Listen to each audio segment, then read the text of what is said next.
Hey, fellas. One more week in the books. Nothing's really settled down. Still have log jams in both divisions here. It makes for an exciting finish. In the Weber division, we have Lance in first at 6-2. Man, he got smoked this week, just wrecked. And then in second, we have Burns, but he's tied with two other people. There's a three-way tie for second. Between Burns, Mr. Fist, and Lemish, all at 4-4. And then after that, you have Ricky 2000, Roofer, at 3-5, only a game back from second place. And then even Yacht, Pump and Munch, I cannot believe that you're in last place in that division. You're scoring that many points and you're in last. But at the same time, you're still only 2 games back from the 2 seed.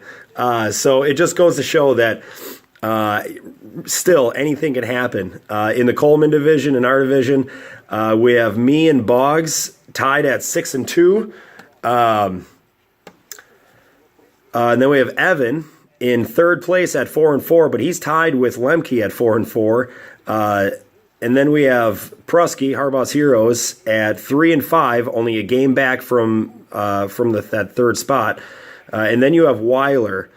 And then you have Weiler at 2-6, coming up big, especially for me. Kyle Rudolph getting you those 3 points that you needed to beat Lemke. I appreciate that. Yeah, so everything is still up for grabs. It makes for a much more fun year when you're not out of it right away. Even Weiler, you're only 2 games back from the playoffs. Anything can happen. Anything can happen. Before we start looking ahead to next week's matchups, I do want to talk about the off-season contract situation. As you guys know, everybody who was drafted is put on a 3-year contract with the option to extend 4 or 5 years. So I just want to make everybody aware, you have to make those decisions after this season for the people that we drafted in the first year, okay? So I drafted, Aaron Rodgers for $98.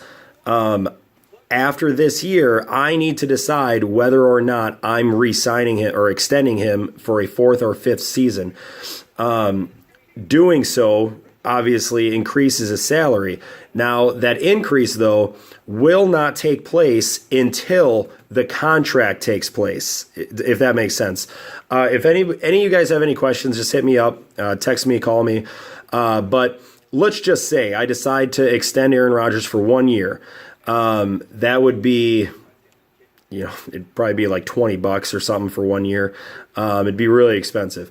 But I would keep him for the 3rd year, and then in the 3rd year, he would still be $98. But then that 4th year, when that contract kicks in, his salary is going to go up to, it would go up to $118. It doesn't mean I'm extending Aaron Rodgers, so don't mark me down for that. But that's just as an example.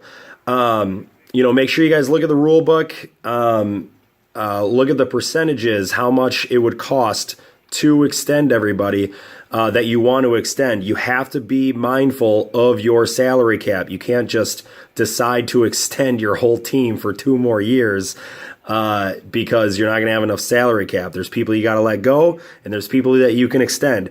It's like a budget, okay? So just be mindful of that while making decisions. Again, if you guys have any questions, feel free to ask me. Okay, so on to next week. We have, as usual, really, really good, really important matchups. The first one is Lance against Yacht. Now, Lance, you put up 71 points last week. Not going to get it done, especially against Yacht. Actually, 71 points against Yacht probably would get it done because Yacht is the most unlucky fantasy football player that maybe I've ever seen. You're 3rd in scoring, and you just somehow find a way to lose by like 5 points every single week. It's terrible. Like, you're in last place in your division, and you have scored so many points. So that'll be an interesting matchup. If Yacht can pull off a win, then it brings him right back into the thick of things. So after that, we have a really big matchup. Burns against Gar. Now they're both tied at 4-4, second and third place. That is going to give somebody a 1-game lead for the playoffs, for that 2 seed. That is going to be huge. I don't want to make a prediction because whoever I predict is going to lose, and then they're going to get mad at me, so I don't want to do that. After that, we have Roofer against Lemish. Last time, Lemish wrecked Roofer, and he's been calling him, and Lemish's been calling Roofer Ricky since, and it's hilarious. So I'm actually rooting for Lemish because I want to see this Ricky thing go as far as it can. After that, we have Evan against Prusky, another really big matchup. If Prusky loses this week, he's going to drop to 3-6, and you're going to be in trouble. Yeah, you need a win this week, Prusky. Evan kind of needs a win too, because if you lose and Lemke wins, you're now a game back from the playoffs, and things are getting tighter and tighter. You got to win. And then our next matchup is the matchup of the week: Boggs against Lemke. Boggs at 6-2, Lemke at 4-4. This is a great opportunity for both teams. Boggs, you can gain another game to get into the playoffs and possibly even surpass me for the 1 seed. And Lemke really needs a win because, again, like I said, things are getting tight. You have to win now to get in the playoffs, especially with how thick things are. And then after that, we have me against Weiler. I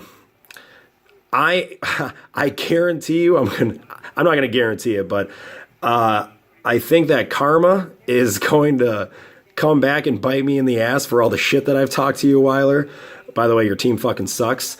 But karma's going to come back and bite me in the ass, and I think I'm going to get a loss this week to fucking Weiler. You've scored 100 points like 2 times this whole year. Your team is terrible.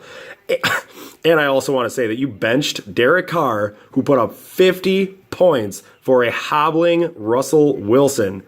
A hobbling Russell Wilson. And you're just like, yeah, we'll just keep this 50 points on the bench. No big deal. Don't worry about it. I've done it a couple times. No, I haven't. But yeah, again, good luck to everybody, especially you, Weiler. You're going to need it. I'm just going to keep piling it. You know what I mean? If karma's going to get me, I might as well make it worth it. Your team fucking sucks, so fuck it. All right, guys, good luck. And yeah, I'll talk to you next week.